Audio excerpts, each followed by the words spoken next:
하나님의 말씀은 구약성경 신명기 9장 1절로 21절 말씀입니다. 구약성경 신명기 9장 1절로 21절 말씀을 교독하도록 하겠습니다. 구약성경 276페이지쯤에 있습니다.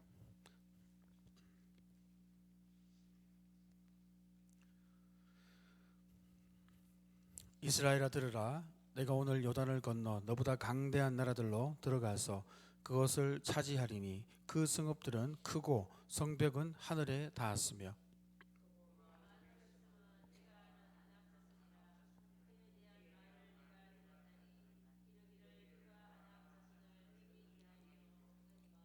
오늘 너는 알라. 내 하나님 여호와께서 맹렬한 불과 같이 네 앞에 나아가신즉 여호와께서 그들을 멸하사 네 앞에 엎드러지게 하시리니 여호와께서 네게 말씀하신 것 같이 너는 그들을 쫓아내며 속히 멸할 것이라.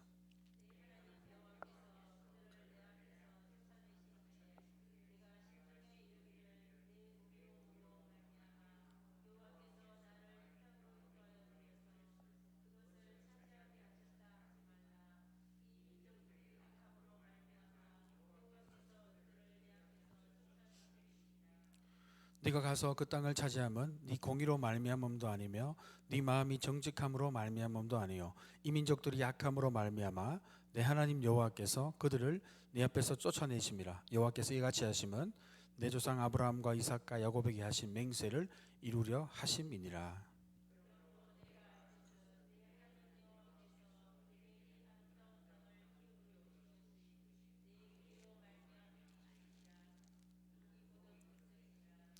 너는 광야에서 내 하나님 여호와를 경노하게 하던 일을 잊지 말고 기억하라. 네가 애굽 땅에서 나오던 날부터 이곳에 이르기까지 늘 여호와를 거역하였으되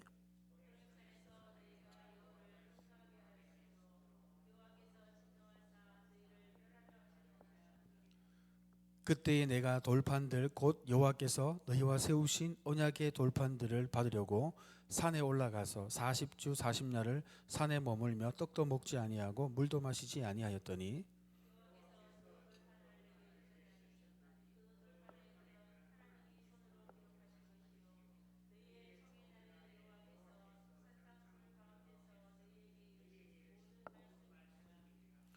(40주 40날을) 지난 후에 여호와께서 내게 돌판 곧 언약의 두 돌판을 주시고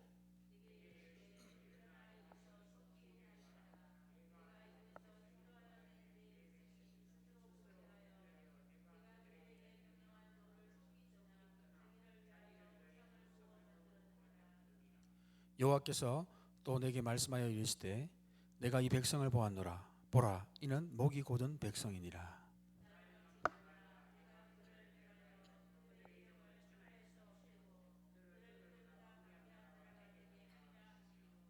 내가 돌이켜 산에서 내려오는데 산에는 불이 붙었고 언약의 두 돌판은 내 두 손에 있었느니라.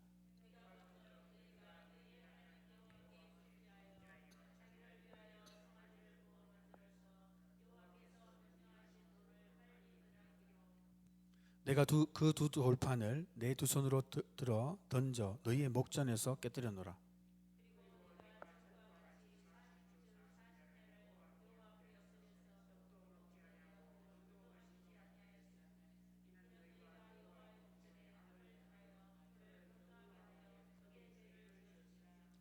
여호와께서 심히 분노하사 너희를 멸하려 하셨으므로 내가 두려워하였노라. 그러나 여호와께서 그때에도 내 말을 들으셨고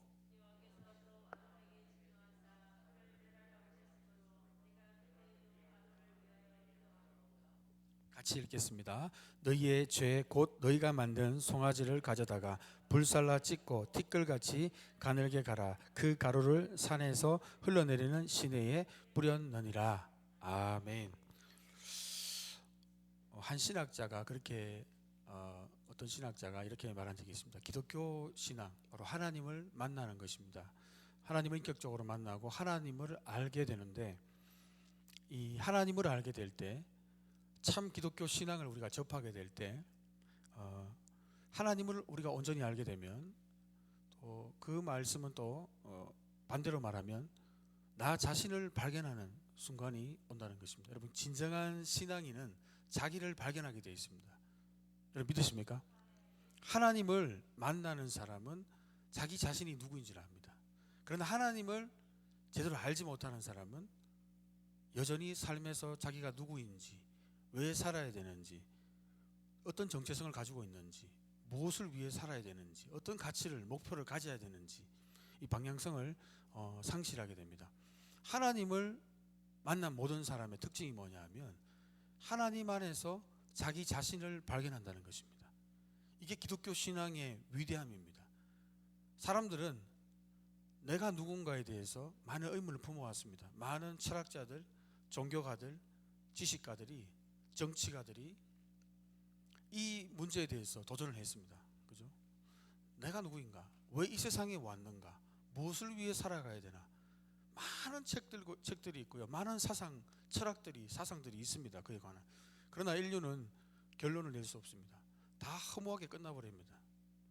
왜 이렇게 짧은 인생 가운데, 허무하게 끝나는 인생 가운데 내가 왜 태어나야 되는지, 그저 명예를 얻기 위해서 살아야 되는지, 그저 재물을 얻기 위해 살아야 되는지, 그저 지식을 얻기 위해서, 그저 권력을 얻다가 때가 되면 허무하게 다 놓고 가야 되는지 사람을 허무하게 합니다. 그러나 여러분, 하나님을 만나는 자는 소망을 가지게 됨을 믿으시기 바랍니다. 하나님을 진정으로 알게 되는 자는 어떻게 됩니까? 자기 자신이 누구인 줄 압니다. 창조주, 이 세상의 천지 만물을 지으신 분, 창조하신 분을 알게 되면 내가 누구인지 알게 됩니다. 나를 구속하신 분이 누구인지 알게 되면 나 자신이 누구인지 알게 됩니다. 그러나 나를 구원하시고 나를 지으신 분이 누구인지 여전히 발견하지 못하면 여전히 인생 가운데 헤매게 되어 있습니다. 여러분, 기독교 신앙은 자신을 발견합니다. 하나님을 발견하게 되면, 진짜로 발견하게 되면, 진짜 하나님과 인격적인 만남을 가지게 되면, 예배하게 되면, 그 말은 다른 말로 말하면 내가 누구인지에 관한 문제가 해결됩니다. 절대 하나님을 아는데 방황하지 않습니다. 하나님을 내가 알고 있기 때문에, 창조주를 알고 있기 때문에, 피조물인 내가, 특별히 하나님의 형상을 가진 내가 누구인지, 무엇 때문에 이 세상에 태어났는지 알게 되어 있다는 것입니다. 여러분, 기독교 신앙은 여러 가지로 우리가 얘기할 수 있지만, 우리가 오늘 본문을 살펴보면서 제가 드리고 싶은 말씀은 뭐냐면, 아까 서두에 말씀드린 대로 하나님을 발견하고 나를 발견합니다. 나를 발견하지 못했다면 아직 하나님을 제대로 알지 못하는 겁니다. 자신을 알지 못한다면. 여러분, 우리 기독교 신앙에 있어서 우리를 하나님이 여러분 구원하셨음을 믿으십니까? 이 창조주가 하나님이심을 믿으십니까? 그분이 우리를 억만 죄악에서, 지옥의 형벌과 저주에서, 그 정죄에서 우리를 구원하셨음을 믿으십니까? 여러분, 우리 신앙의 출발부터, 그리고 오늘 말하는 이 광야의 시간들, 이스라엘이 출애굽하고 우리가 거듭났다는 거죠. 거듭나서 홍해를 건넜습니다. 세례를 받았죠. 이 광야를 지납니다. 저 가나안, 천국을 예표하는 저 가나안으로 들어가는 바로 이 이스라엘의 모습은 그림자입니다. 그림자. 그래서 누구는 이렇게 말했습니다. 구약 성경은 우리에게 이 신앙의 이스라엘의 역사, 이스라엘의 이 출애굽과 가나안에 들어가는 여정을 통해서 이 신앙의 전체 여정을 보여주는데 그림으로 이미지로. 그러나 신약 성경은 뭡니까? 계시의 완성입니다. 한번 따라해 보시겠습니까? 계시의 완성. 완성이죠, 완성. 여러분, 완성이죠, 그죠? 완성된 형태에서 그림자를 보면 훨씬 더 이게 무슨 의미인지가 확 드러나고요. 이 그림자를 보면은 실체가 뭔지가 딱 보입니다. 이스라엘의 이 출애굽의 여정을, 이 광야 같은 인생을 거쳐서 저 천성을 예표하는, 히브리서에서 말씀하는 천성을 예표하는 가나안으로 들어가는 그 최종의 목적지가 저 천성으로 우리도 가지 않습니까? 이 광야 같은 시간을 보내고 있거든요. 그래서 구약 성경을 읽을 때 이스라엘의 역사로 읽지 마시고 우리의 삶의 신앙의 여정으로 읽으시기를 소망합니다. 제가 해석을 붙여드리는 게 아니고 그렇게 읽어야 성경을 제대로 읽는 겁니다.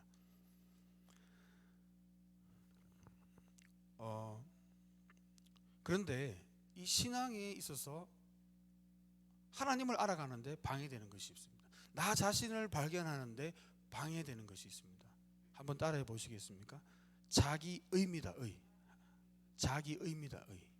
사실은요, 많은 사람들은 신앙생활하면서 이것도 걸리고 저것도 걸리고 이 문제도 있고 저 문제도 있지만 진짜 우리 신앙의 함정과 올무는 뭐냐면 자기 자신입니다. 자기 자신. 그게 뭐냐면요, 자기의입니다. 자기의. 신앙생활하면서 자기의를 드러내는 것은 여전히 하나님을 알지 못합니다. 그 대표적인 케이스가 종교학자들, 율법사들인 서기관들이, 바리새인들 특별히, 그죠? 소위 말하는 종교가들, 바리새인들은 자기의를 드러내거든요. 그죠? 기도할 때도 자기의를, 구제할 때도 자기의, 사람들 앞에서 자기의, 그죠? 하나님을 발견하지 못하는 사람의 특징이 뭐냐면요, 자기를 위해 사는 거예요. 자기를, 끊임없이 자기를. 그러나 복음은 죽든지 살든지 주를 위해서 우리의 삶을 바꿔놓음을 믿으시기 바랍니다. 여러분, 복음은 능력이거든요. 복음은 구원을 베푸시는, 믿는 자에게 구원을 주시는 하나님의 다이너마이트 능력인 줄 믿으시기 바랍니다. 우리의 삶을 변화시킵니다. 생각도 변화됩니다. 여러분, 생각이 변화하지 않는 그런 복음은 없습니다. 하나님의 말씀은 살아있어 믿으십니까? 하나님의 말씀은 열매 맺게 되어 있습니다. 이 천국 복음은 비유를 하면서 마태복음 13장에도 보시면요, 4가지 마음밭을 비유하면서 결론적으로 옥토의 밭에 떨어지면 30배, 60배, 몇 배요? 100배의 열매를. 말씀의 씨앗, 복음의 씨앗이 살아있다는 거예요. 살아있다는 거예요. 여러분, 그러나 더 중요한 것은 뭐냐면요, 오늘 드리고 싶은 말씀은 뭐냐면 이 신명기 9장을 통해서 이 이스라엘 신앙의 여정, 이제 바로 이 가나안 땅, 저 천성의 입구까지 들어와 있습니다. 전성을 예표하는 그 가나안 땅에 이제 앞두고 모압 평지에서 다음 세대들에게 모세가 다시 한번, 또 다시 한번, 너무 중요하기 때문에 다시 한번 주의와 당부를 주고 있습니다.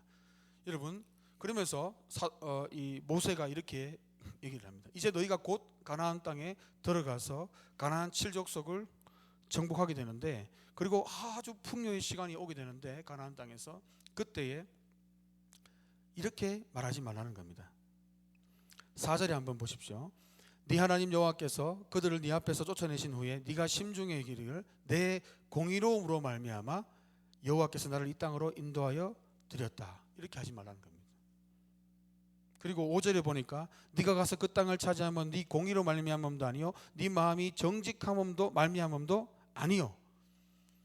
가나안 땅을 점령하고 저 천국으로 들어가는 것, 그까지 과정을 계속해서 인도해 오신 것은, 저 가나안 7족속이 멸망하는 것은 이스라엘이, 그 성도들이, 하나님의 성도들이 저들보다 더 깨끗하기 때문에, 도덕적으로 더 탁월하기 때문에, 공의롭기 때문에, 의롭기 때문에, 더 정직하기 때문에 당연히 하나님이 이스라엘을 도구로 사용하셔서 무찔렀다, 이렇게 생각하면 큰 오산이라는 것입니다. 여러분, 믿으십니까? 여러분, 신앙생활은 참 이게 오묘한 겁니다. 여러분, 하나님을 알면 알수록 희한합니다. 하나님을 아시는 분일수록요, 어떻게 고백하냐 하면요, 하나님 저는 죄인이에요. 근데 실제로는요, 죄를요 누가 봐도 탁월하게 도덕적으로 사십니다. 믿음 가운데. 그런데 하나님을 더 성숙하게 아시는 분, 하나님을 더 예배하고 하나님을 더 연구하고 하나님을 더 알면 알수록 순종하는 분의 특징이 뭐냐면, 신앙이 성숙한 사람, 하나님을 더 깊게 알면 알수록 주님 내가 죄인입니다. 근데 하나님을 모르는 사람들은요 자기가 의인이래요. 이 참 희한합니다. 희한해. 모르면 모를수록 내가 잘났고요, 알면 할수록 나는 없어집니다. 여러분, 믿으십니까? 하나님, 그 하나님을 우리가 배우고 알게 되고, 특별히 이 광야의 기간 동안 여러분 많이 힘들잖아요.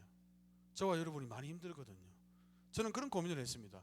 왜 이 광야의 시간에는 하나님이 없는 것 같은가? 이게 가장 이슈 아닙니까?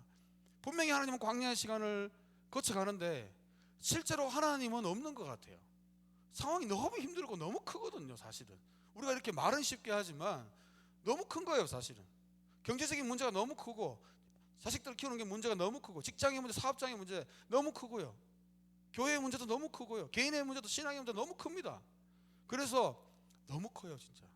그리고 가나안 땅에 지금 그 입성해서 그 가나안 7족속도 너무 거인입니다. 안악작속, 목이 긴 사람들, 이 거대한 거인 족속이죠. 이길 수 없고 누가 당하겠느냐. 2절에 보면 안악자손을 능히 당하리요, 누가 능히 당하리요. 당할 수 없다는 거죠. 우리의 대적은요, 광야에서 거치면서 이스라엘이 가나안 땅으로 들어가서도 마찬가지입니다. 그 대적들은요 우리의 힘으로는 이길 수 있다 없다? 없습니다. 두려운 게 당연한 거예요. 와, 두려워서 못 살겠다 이렇게 말씀하지 마시고 두려운 게 당연합니다. 그런데 오늘 가나안 7족속 그리고 이 광야의 전 가운데서 주님은 우리보다 광야에 앞서 가심을 믿으시기 바랍니다. 3절에 같이 한번 읽어보겠습니다. 가나안 7족속이 어떻게 무너지는지, 이 강대한 가나안 족속들이 어떻게 무너지는지 3절 같이 읽습니다. 시작. 오늘 너는 알라. 내 하나님 여호와께서 맹렬한 불과 같이 네 앞에 나아가신즉 여호와께서 그들을 멸하사 네 앞에 엎드러지게 하시리니. 누가 엎드러지게 합니까? 하나님 족속을? 저 아낙 족속, 저 거인 족속을 우리가 어떻게 얘기? 저 초롱성 같은 저 하늘에 닿는 저 성벽을 우리가 어떻게 부숩니까? 저 오합지졸이 광야에서 너들에게 40년 동안 돌고 도는 저 오합지졸이 무슨 지금 가나안 족속을 이깁니까? 말이 안 되죠. 당연히 못 이깁니다. 그게 정확한 현실 분석입니다. 그러나 주님은 맹렬한 불과 같이 너희 앞에 간다. 여러분, 주님이 장막을 우리 앞에 친다고 했습니다. 여러분 믿으십니까? 주님이 우리 앞에 장막을 치는데 그 장막 친다는 것은요, 주님이 함께 하신다는 거예요. 함께 하신다. 맹렬한 불과 같이 중요한 것은 네 앞에 나가셔서 그들을 무찌르는데, 가나안 이스라엘 백성들이 해야 될 게 뭡니까? 가나안 땅으로 진군하면 되는 거예요. 하나님의 약속을 받았습니다. 내가 너희에게 저 땅을 주겠다. 너희 자손을 하늘의 별처럼 땅의 모래처럼 번성시키겠다. 주겠다. 저 땅 가나안을 내가 가나안 복지를 약속했다. 분명히 약속을 주셨습니다. 너희는 믿고 가라. 못 가겠습니다. 왜요? 주님의 약속도 좋고 주시는 것도 다 좋은데 저기는 아낙 자손이 있습니다. 가나안 7족속은요, 우린 걸리면 다 죽어버릴 것 같습니다. 저들하고 싸우다가 우린 뼈도 못 추릴 것 같습니다. 오늘 세상을 향해서 많은 사람들이 두려워하지 않습니까? 이 골리앗과 같은, 그 여리고성 같은, 어떻게 우리가 이깁니까? 못 이깁니다. 그러나 여러분, 이 광야 가운데 싸우는 모든 싸움은요, 누구의 싸움입니까? 하나님의 싸움임을 믿으시기 바랍니다. 우리에게 요구하시는 것은 믿음이에요. 믿음. 그래서 여러분, 신앙생활하면서 내가 이기려고 하면요, 두려움이 생기지만 하나님이 이기신다. 하나님의 나를 위해 믿음을 가지면, 약속을 붙들면 하나님이 먼저 가신다. 이 믿음이 있으면 하나님이 일하시는 것을 본다는 것입니다. 그래서 우리가 이 광야의 시간을 거치면서, 출애굽도 마찬가지예요. 출애굽부터 광야의 시간도 그렇고 마지막 그 가나안 입성할 때까지 우리의 의는 없습니다. 여러분, 없어요. 우리의 의는 없습니다. 없습니다. 아직 내 의가 조금이라도 있는 것 같다면, 나의 뭔가 장점으로서 뭔가 신앙생활이 이루어지는 것 같다면, 뭔가 자랑할 게 남아있다면 아직 하나님을 잘 몰라서 그래요. 하나님 얼마나 크신지, 은혜가 얼마나 큰지, 하나님 인도함이 실질적으로 어떻게 삶 속에서 이루어지는지를 실질적으로 모르기 때문에, 이론적으로 알고 있기 때문에 나도 좀 이렇게 나오는 겁니다. 섭섭한 마음들, 그죠? 공로주의들, 그죠? 내가 뭔가 기여해야 되지 않을까? 나의 어떤 기여함에 대한 어떤 섭섭함들. 그러나 주님은요, 이 이스라엘의 광야 시간에 너희 의와 너희의 정직감 이런 거 내세우다가 큰일 난다고 주님 말씀하시면서, 이스라엘의 광야를 거쳐서 가나안에 입성한 이스라엘의 실체에 대해서, 그리고 이스라엘은 자만했거든요. 저 7족속 아낙 족속이 무너지고 멸망하는 것은, 하나님이 우리를 심판의 도구로 쓰시는 것은 우리가 공의롭고 저들보다는 그래도 도덕적이지 않느냐, 이렇게 생각한다는 거예요, 그 마음에. 그런데 주님께서 그렇게 생각한다면 내가 너희에게 증거를 보여줄게, 이렇게 말씀하십니다. 자, 그 증거를 한번, 이스라엘이 어떤 상태인지 증거를 6절에 같이 한번 읽어보도록 하겠습니다. 6절입니다. 시작. 그러므로 네가 알 것은 내 하나님 여호와께서 네게 이 아름다운 땅을 기업으로 주신 것이 네 공의로 말미암음이 아니라 너는 목이 곧다는 거예요. 이스라엘, 너희가 도덕적으로 탁월하고 공의가 탁월하고 너 인구가 수가 많아서, 민족이 수가 많아서 저들을 이기는 게 아니라, 실상 너희는 주님이 평가할 때, 주님이 볼 때 이스라엘 백성은 어떤 사람인가 하면 목이 곧다는 거예요. 목이 곧다는 것은, 목이 빳빳하다는 것은 교만하다는 겁니다. 하나님 말씀을 순종하지 않고, 겸손하지 않고, 반역하고 원망하고 불평하고 거역하는 모습, 아주 반항적인 모습이 있지 않습니까? 이것을 성경에서는 목이 곧다 이렇게 표현합니다. 목이 곧다. 좋지 않는 표현입니다.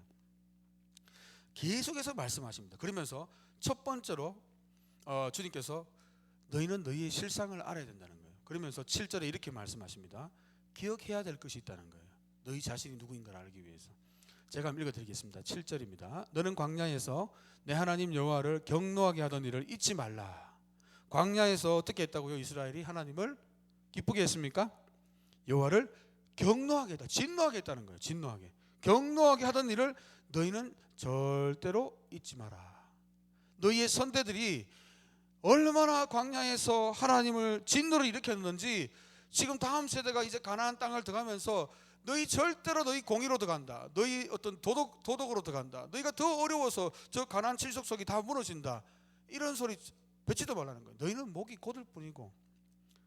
그게 바로 광야의 삶을 지나온 삶을 이제 그 조금만 있으면 이제 가나안 땅 요단강만 건너면 모압 평지에서 그죠? 다음 세대를 모아놓고 모세가 지금 교육하고 있는 거예요. 이거 잘 기억해라. 애굽 그 광야 시절에 얼마나 주님을 노하게 했는지 그걸 기억하라는 거예요. 이걸 갖다가 한번 따라 보시겠습니까? 반면교사라고 합니다. 반면교사. 그죠? 반면교사. 우리가 어떤 교훈을 받을 때 어떤 긍정적인 부분을 통해서 받는 것도 있지만 반면교사라는 것은 부정적인 것을 통해서도 우리가 어떤 교훈을 얻을 수가 있지 않습니까? 아, 저건 좋은 모습은 저렇게 따라하면 되겠구나. 우리도 유기를 얻겠구나. 또 실수나 남의 죄에 대해서 우리가 볼 때 반면교사. 저렇게 하면 안 된다. 맞아. 하나님의 진노를 일으키지. 반면교사를 삼으라면서 먼저 첫 번째 이 광야의 시간 그 윗세대들이 했던 그 전철을 밟지 말고 주님이 샀던 진노를 기억하면서 너희는 주의하면서 너희 공의 내세우고 너희 도덕을 내세우면 안 된다는 것입니다. 그러면서 첫 번째 예가 뭐냐면 8절부터 쭉 이렇게 21절까지입니까? 이렇게 나오는 게 뭐냐면 호렙산 시내산에서 여러분 금송아지 사건 있지 않습니까? 우리가 잘 압니다. 그죠? 출애굽기하고 민수기하고 나오는 이 금송아지 사건. 그죠? 주님이 먼저 구두로 이스라엘 백성들에게 모세를 통해서 십계명 율법을 주셨습니다. 그리고는 이제 그 두 돌판을 받으러 올라갔는데 그 십계명을 받으러 간 사이에 그 구두를 받은 지 40일도 안 됐는데 바로 산 밑에서는 모세가 오지 않으니까 자기를 위해서 마음이 불안해지니까 애굽에서 그 황소신 익숙하던 그 있지 않습니까? 애굽의 신 그 황소신. 그죠? 그래서 금송아지를 만들면 거기에 대제사장 아론도 합세하지 않습니까? 그래서 모세가 그 돌판을 가져와서 깨버리니 그 언약이 깨버렸어요. 불순종하니까 의미가 없어졌습니다. 그래서 다시 그 두 돌판 십계명을 받지 않습니까? 그러면서 먼저 이 호렙산에서 너희 그 윗세대가 한 행동들을 기억하라는 것입니다. 그게 뭐냐면 내가 12절에 내가 그들에게 명령한 도를 속히 떠났다. 40일도 안 돼서 떠나버렸다는 거예요. 자기를 위하여 우상을 부어 만들었느니라. 그래서 이스라엘 백성들이 나는 그래도 공의롭기 때문에 나는 의롭기 때문에 저 가나안 칠족성 이 가나안 땅에 그래도 이렇게 고생했기 때문에 들어올 만하지 않는가. 그게 말이 안 되는 게요. 14절 너희는 원래 이 자리에 있지도 못했어. 원래 정상적으로 했다면 너희들은 있지도 못했다. 이렇게 말씀합니다. 자 14절을 같이 한번 읽어보도록 하겠습니다. 시작. 나를 막지 말라. 내가 그들을 멸하여 그들의 이름을 천하에 없애고 너를 그들보다 강대한 나라가 되게 하리라 하시기로. 요 하나님께서 이 일 때문에 사실은요 어땠냐면 이 일이 있고 난 뒤에 주님께서 요 하나님께서 이스라엘을 멸절시키려고 했다는 거예요. 멸절. 이게 무슨 말입니까? 이 다음 세대도 이곳에까지 지금 모압 평지까지도 오지 못했다는 거예요. 그때 다 멸절을 시키려고 했다는 거예요. 나를 막지 말라. 이건 주님의 말씀이죠. 요 하나님께서 나 막지 마. 내가 그들을 멸할 거야. 이제 이스라엘을 멸할 거야. 그들의 이름을 천하에서 없애버릴 거야. 없애버림을 당해 뻔했는데 그런데 모세가 중간에서 뭐합니까? 중보하지 않습니까? 중보. 그래서 너희 살은 거야. 이렇게 말하는 거예요. 그런데도 너희가 지금 너희 도덕을 논하고 너희가 저 가나안 칠족 어렵고 너희는 저 가나안 땅에 들어갈 자격이 있고 풍성한 걸 누릴 자격이 있고 구원받을 자격이 있고 출애굽할 자격이 있고 홍해를 건널 자격이 있고 아낙족속을 이길 자격이 있고 탁월한 도덕성과 그것이 있다. 천만의 말씀이라는 겁니다. 천만의 말씀. 19절에 보니까요. 여호와께서 심히 분노하사 너희를 멸하려 하셨으므로 내가 두려워하였노라. 그러나 여호와께서 그때에도 내 말을 들으셨다. 중보했다는 거예요. 너희들 모세 중보 아니었으면 너희 다 끝장났다는 거예요. 여기 아무도 못 온다는 겁니다. 끝장났다는 거예요. 이미 너희는 끝장난 인생인데 모세의 중보, 그 중보 기도가 없었다면 끝났다는 거예요. 진멸됐다는 겁니다. 벌써 주님이 진노를 쏴가지고. 그리고 심지어는요 20절에 아론 대제사장 아론에 대해서도 이렇게 말합니다. 20절 같이 한번 읽어보도록 하겠습니다. 시작. 여호와께서 또 아론에게 진노하사 그를 멸하려 하셨으므로 내가 그때에도 아론을 위하여 기도하고. 이 보십시오. 그 참 거룩한 아론 대제사장도 그렇게 거룩한 이분도 사실은 지금 여전히 백성들 앞에서 대제사장이 거룩한 역할을 하고 있는 이 아론도 사실은 끝장날 인생이라는 거예요. 사실은 그때 금송아지 사건 때문에 그 사람들뿐만 아니라 이 대제사장 아론도 같이 그냥 주님이 날리려고 했다는 거예요. 그런데 그때에도 아론을 위해서 모세가 기도해서 살렸다는 거예요. 여러분 믿으십니까? 이게 실상이 이렇다는 겁니다. 그러면서 이제 주님께서 마지막 정점을 찍습니다. 찍소리도 못하게 정점을 찍습니다. 22절, 23절 지명에 주의하면서 같이 한번 읽어보겠습니다. 시작. 너희가 핫다 외에도 여호와를 경노하게 하였느니라. 여호와께서 너희를 가데스 바냐에서 떠나게 하실 때에 이르시기를 너희는 올라가서 내가 너희에게 준 땅을 차지하라 하시되 너희가 너희 하나님 여호와의 명령을 거역하여 믿지 아니하고 그 말씀을 듣지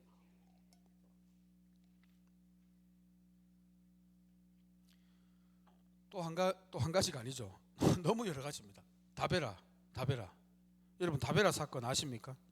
이 다베라는 뜻은 불사름, 진의 끝이 주님의 진노의 불이 임했지 않습니까? 거기도 모세가 기도해서 이 불탐을 면합니다. 왜요? 이 광야 여정이 쉽지 않거든요. 불평하기 시작해. 불평만 원망 하니까 진 끝에 불이 막 진노의 불이 와서 어쩌구나 싶어서 큰일 나겠다 싶어서 모세가 다시 중간에 중보 기도를 합니다. 그리고는 마사는 원어가 시험하다. 이 뭡니까? 히브리어가 시험하다. 주님이 여기 계신가 안 계신가 출애굽기 17장에 보면 여기 계십니까? 도대체 안 계십니까 주님? 주님을 의심하던 자리라는 거예요. 뭐 때문에? 물이 없으니까 목말라 죽겠다. 우리 여기 지금 출애굽시켜가지고 그 애굽에서 물이라도 먹었는데 여기 광야에서 주님이 지금 목말라 죽이려고 하느냐. 그러니까 지금 모세가 소위 말해서 모세도 쫄았습니다. 이런 표현에서 죄송합니다.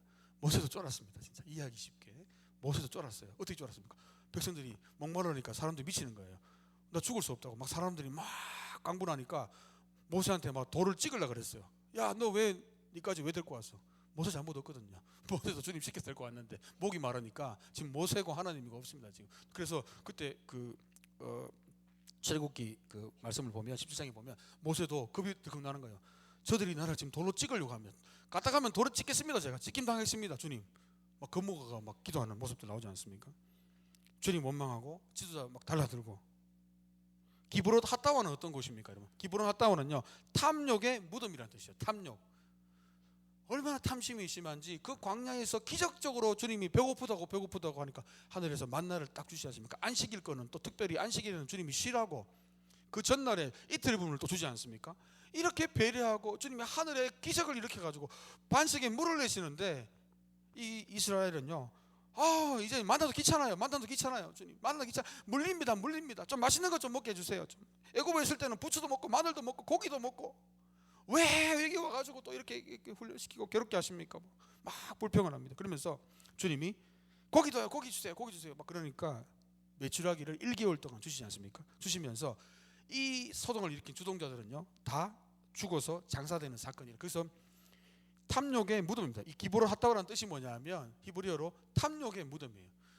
광야에서 욕심 부린 자들이 하나님 주신 거 만족하지 못하고 이런 자들이 하나님의 침을 당한 그죠? 그리고 또 마지막으로 우리가 잘 아는 그죠? 참 이스라엘의 지옥적인 역사입니다. 가데스 바네아 그죠? 이건 이미 제가 다 말씀드렸습니다. 가데스 바네아에서 12정 장군 보냈는데 여호수아 갈렙에는 저들이 안악 작손이고 거인 자손이고 저들의 성읍은 하늘에 닿았고 우리는 가면 다 죽는다. 하나님의 약속이고 뭐시기고 가면 다 죽는다. 우리 못 갑니다. 주님은 가라. 못 갑니다. 죽습니다. 여호수아 갈렙은 우리의 밥이다. 가자. 여호수아 갈렙에는요 다 불신하고 하나님 약속 거부하고 그 현실의 장벽에 딱 부딪히니까 하나님 진군해라. 못합니다. 거기서 어떻게 됩니까? 38년을 돕니다. 그죠? 빙빙 내비게이션 잘못 틀어진 것 같이 빙빙 돌지 않습니까? 그 주님이 이 말씀을, 이 증거를 딱 들이매면서 너희들 나 앞에서 너희 의 드러내지 마라. 너희 도덕성 드러내지 마라. 그런 거 누더기다, 누더기. 드러내지 마라. 여러분, 예레미야도 그렇게 말했습니다. 17장 9절에 보면 만물보다 거짓되고 심히 부패한 것이 무엇이라고 했습니까? 사람의 마음이다. 마음. 누가 능히 이를 알리오마는. 육신에 있는 자들은, 로마서 8장 8절에 육신에 있는 자들은 하나님을 기쁘시게 할 수 없느니라. 그죠? 성령을 따라가지 않으면, 성령이 오시지 않으면요, 육신만 가지고는요, 이 죄의 정욕만, 육신의 정욕을 따라가는 인생은요, 하나님을 기쁘시게 할 수 없습니다. 믿으십니까? 원수밖에 안 되는 거예요. 원수밖에. 늘 거역하고 반응하고. 여러분, 구원받고 난 뒤에도 마찬가지입니다. 이 사도 바울도 고백했지 않습니까? 거듭난 우리 속사람은 성령을 법을 따라서 따라가기를 원하거든요. 진리의 말씀을 따라서 가기를. 또 하나는 우리 육신을 가지고 있기 때문에 연약한 육신은 또 죄의 법을 따라가고 좋아하고, 이 두 법이 막 싸운다. 이게 성화의 과정이거든요. 이제는 전성을 가는 그 성화의 과정에 이 두 법이 우리 안에 싸웁니다.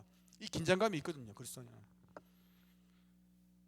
여러분, 주님이 우리를 이 억만 죄악에서, 이 율법의 정죄에서 우리를 해방시키셨음을 믿으시기 바랍니다. 그리고 성령님을 주셔가지고 이제는 성령 안에서 승리하게 만드신 거예요. 승리하게. 여러분, 그래서 이 구원의 문제들, 광야의 시간들, 저 전성으로 가는 시간, 이 모든 시간을 통틀으면 한마디로 말하면요, 사도 바울이 이렇게 고백하지 않습니까? 기독교 신앙을 딱 이렇게 고백합니다. 간단하게 고백할 수 있어요. 신앙이 뭐냐? 그러면요, 하나님 발견하고 나 발견하는데 도저히 나의 의는 없구나. 신앙생활을 하면 할수록 나라는 사람은 구원받을 자격도 없고 늘 짓는 건 죄밖에 없어요. 예수 믿고 난 뒤에도 짓는 건 죄밖에 없어요. 여러분, 믿으십니까? 여러분, 예수 믿고 난 뒤에도 은혜를 받았는데도 또 죄 지어요. 그러면 또 하나님 앞에 나가면 또 하나님이 용서해 주시고. 우리 한두 번입니까, 여러분? 그러면 우리가 어떻게 의를 드러냅니까? 여러분, 구원의 시작 보십시오. 시작도 마찬가지입니다. 여러분, 시작에서는 우리가 의를 드러낼 수 있습니까? 너희는 그 은혜에 의한 믿음으로 말미암아 구원을 받았으니 이는 너희에게서 난 것이 아니요 하나님의 선물이니라. 에베소서 2장 8절. 2장 9절에는 행위에서 난 것이 아니니 이는 누구든지 무엇하지 못하게 함이라. 자랑하지 못하게 함이라. 여러분, 우리는 신앙생활 자랑하면 안 돼요. 예수 외에는 자랑하면 안 됩니다. 여러분, 예수 외에 자랑하는 모든 것들은요, 가짜예요. 가짜. 그건 듣지도 마세요. 듣지도 마시고, 나도 그런 길에 빠지면 안 되고, 그런 길에 빠진 사람이 있으면 그 길로 같이 가면 안 돼요. 같이 그냥 낭떠러지로 떨어집니다. 오직 우리의 사역과 봉사와 예배와 우리의 삶의 전폭, 하나님과 우리의 관계 속에서 뭐가 나와야 됩니까? 예수 그리스도, 주님의 의만 나오시기를 소망합니다. 주님의 영광만 드러내야 돼요. 이게 이 기독교 신앙을 진짜 이해한 사람입니다. 사도 바울은요, 이렇게 고백합니다. 사도 바울은 공적으로 말하면, 공로로 말하면요, 이 사도 바울의 이 세계 선교, 교회 개척, 전도, 복음 전교, 선도, 이런 모든 공로를 말하면요, 사도 바울을 따라올 자가 없거든요. 근데 사도 바울이 이렇게 고백하지 않습니까? 고린도전서 15장 10절에 그러나 내가 나 된 것은 하나님의 무엇으로 됐다 했습니까? 은혜로 된 것입니다. 은혜로. 내게 주신 그 은혜가 헛되지 아니하여 내가 모든 사도보다 더 많이 수고했으나. 당연히 사도 바울은 누구보다 수고했습니다. 아멘입니까? 그런데 사도 바울은요, 내가 한 것이 아니요 오직 나와 함께 하신 하나님의 은혜로다. 그렇죠? 하나님의 은혜였습니다. 여러분, 우리도 마찬가지입니다. 우리도 진노의 자녀였어요. 진노의 자녀. 에베소서 2장에는 이렇게 말합니다. 그는 허물과 죄로 죽었던 너희를 살렸다. 허물과 죄로 죽었다는 거예요. 하나님을 찾아갈 수 없습니다. 그런데 하나님이 우리를 끄집어내신 거예요. 여러분, 믿으십니까? 그때 우리가 예수 믿기 전에 세상 풍조 따르고 공중 권세 잡은 자를 따르고 불순종의 아들들 가운데 역사하는 영에게 사로잡혀 있었다는 거예요. 우리 누구에게 사로잡혔습니까? 예수 믿기 전에, 성령님 오시기 전에 공중 권세 잡은 사단 마귀의 종이었다는 거예요. 죄의 종이었다는 겁니다. 우리가. 그래서 우리는 어떤 존재였냐면, 전에 이 불순종을 일으키는 악한 사단 마귀의 종노릇 하다가 우리는 어떻게 돼요? 전에 우리도 그 가운데 우리 육체의 욕심을 따라 사단 마귀에게 조종당하는 이 불신자의 특징이 뭐냐면, 육체의 욕심, 원하는 대로, 하고 싶은 대로, 마음이 원하는 대로 하여 본질상 진노의 자녀였더니 우리가 진노의 자녀였습니다. 이스라엘뿐만 아니라 우리도 진노의 자녀였어요. 우리도 진노의 자녀인데 하나님이 예수 그리스도의 십자가 보혈로 우리를 하나님의 자녀, 왕의 자녀로 삼으셨음을 믿으시기 바랍니다. 우리 신분이 완전히 바뀌어버렸습니다. 완전히 죄의 종에서 하나님의 그 보좌 우편에서 예수님과 함께 세상을 심판하게 됐습니다. 우리가. 와, 여러분 놀랍지 않습니까? 여러분, 그래서 우리의 신앙을요 잘 살필 필요가 있습니다. 그래서 신앙이요, 우리가 시작부터 이 광야의 시간들을 잘 보내야 됩니다. 이 시간을. 광야의 시간은 제가 말씀드렸듯이 이것이 어렵지 않다면 이것도 거짓말이에요. 광야의 시간은 반드시 어렵습니다. 광야의 시간은 우리 힘으로 싸우면 우리의 적을 우리가 이길 수 있습니까? 없습니까? 없습니다. 광야를 이렇게 표현합니다. 신명기 8장 15절에 보면 광야 곧 불뱀과 정갈이 있고 물이 없는 간조한 땅을 지나게 했다는 거예요. 불뱀과 전갈이 있고 물이 없는 간조한 땅, 그죠? 씨 뿌리지 못한 땅, 예레미야 2장 2절, 사람이 없는 땅, 욥기 38장 26절, 짐승이 부르짖는 광야, 신명기 32장 10절. 사람이 살 수 없고요, 주님이 공급하지 않으면 먹고 마실 수 없고요, 그 낮에 그 뜨거운 해와 밤의 그 추위를 주님이 구름 기둥과 불 기둥으로 보호하지 않으면 살 수 없고요, 반석에 물을 내지 않으면 목말라 죽습니다. 하늘에서 만나가 떨어지지 않으면 죽어요. 메추라기가 떨어지지 않으면 죽습니다. 그런데요, 놀라운 사실은요, 이 광야 가운데도 실망하지 말 것은요, 주님이 이렇게 말합니다. 신명기 8장 4절에 이 40년 동안에 네 의복이 헤어지지 아니하였고 네 발이 부르트지 아니하였느니라. 이 광야의 비밀은 뭐냐면 굉장히 어려운 것 같지만 또 한편으로는요, 이 시간은 하나님의 기적과 능력과 하나님의 지혜, 하나님이 진짜 누구이신가를 실질적으로 경험하게 되는 시간임을 믿으시기 바랍니다. 이 광야의 시간은요, 아 저거 어렵다, 저거 내가 못하겠다, 저 부담스럽다, 아 염려스럽다, 이게 아니라는 거예요. 이러면요 끝난 거예요. 왜 끝났냐면 여러분, 상황이 힘들어서 끝난 게 아니에요. 여러분, 와 상황이 엄청 힘들어요. 끝난 거 아닙니다. 상황은 당연히 힘들어요. 당연히 힘들지 않습니까? 광야, 불뱀, 정갈, 물이 없고 씨 뿌리지 못하고 사람이 없고 짐승이 부르짖고 도적의 위험이 있고 먹을 것이고 마실 것이 없고 낮에 해의 염려들, 밤에 추위의 염려들, 사람이 살 수 없어요. 하나님만 의지하게 하심을 믿으시기 바랍니다. 하나님만 의지하는 시간이에요. 이 시간들이, 이 광야의 시간들. 그러면 주님이 어떻게 하십니까? 네 의복이 헤어지지 아니한다. 네 발 하나, 물집 하나 잡히지 않냐. 이스라엘이요 몇 명입니까? 장정만 출애굽할 때 60만, 애들하고 여자분들 다 하면 가족 단위로 하면은 200만이 광야에서 어떻게 삽니까, 여러분? 그런데 보니까요, 네 의복 헤어졌어? 발이 물집 하나 잡힌 사람 있어? 여러분 당연히 잡혀야죠. 물집이 없다는 거예요. 여러분 믿으시면 아멘 하시기 바랍니다. 광야의 시간은요, 하나님의 보호와 인도를 역설적으로 경험하는 겁니다. 그래서 히브리어로 보면요, 광야라는 표현이 있지 않습니까? 아주 재미있습니다. 히브리어로 보면은 히브리어 보면 미드바르라고, 미드바르. 광야를 우리가 이제 광야로 번역한 것은 이 히브리 원어로는 보면 미드바르. 미드바르는 두 개의 명사가 이렇게 합성된 거예요. 합쳐진 거예요. 하나는 전치사 민, 뭐뭐로부터, 뭐뭐 함께. 그리고 다바르, 미드바르의 다바르는 뭐냐면요, 말씀 혹은 사건으로 번역될 수 있는 거예요. 그럼 이 말은 무슨 말이냐? 이 광야, 미드바르는 뭐냐면, 이 광야의 시간은 뭐냐면 말씀과 하나님의 말씀을 경험하는 시간이고, 이 말씀 속에서 하나님의 역사를 체험하는 시간이라는 거예요. 아멘입니까, 여러분? 많은 사람이 이걸 몰라요. 그저 현실이, 많은 사람이 자꾸 현실을 얘기합니다. 현실이 이렇지 않느냐, 저렇지 않느냐, 어떻게 사느냐, 어떻게 사는지 저도 모릅니다, 여러분. 솔직히 말하면. 그러나 하나님의 말씀으로 사는 줄 믿으시기 바랍니다. 주님이 분명히 말씀하셨거든요. 야고보서 1장 2절에도 보면 너희가 여러 가지 시험을 당하거든 온전히 기쁘게 여기라. 여러분 찡그릴 필요 없습니다. 힘든 일이 있어도. 당연히 힘들어요. 저와 여러분 다 힘든 일이 생깁니다. 해결할 수 없는 문제가 계속해서 생길 거예요. 제가 어떻게 하느냐? 주님이 광야가 그런 시간이라고 말씀하셨기 때문에 합니다. 시험을 당하고, 여기 시험은요 유혹이 아니라 시련입니다. 시련을 당하거든 온전히 기쁘게 여기라. 우리 앞에 또 이런 시련이 나타났어요. 내가 해결하지 못하는 문제가 나타났어요. 막 우울하게 있고 막 마음이 막 염려가 막 소심해져가 있고 이러면 안 된다는 거예요. 그러면 끝난 거예요. 그럼 마귀가 좋다 그럽니다. 계속 그렇게 했어라. 염려하면요 마음이 갈라집니다. 염려는 마음이 갈라지는, 마음이 두 마음을 가진 사람은요 기도해도 헛방입니다. 헛방. 밤을 새면서 기도해도, 염려하며 기도하면 헛방이에요. 응답이 없습니다.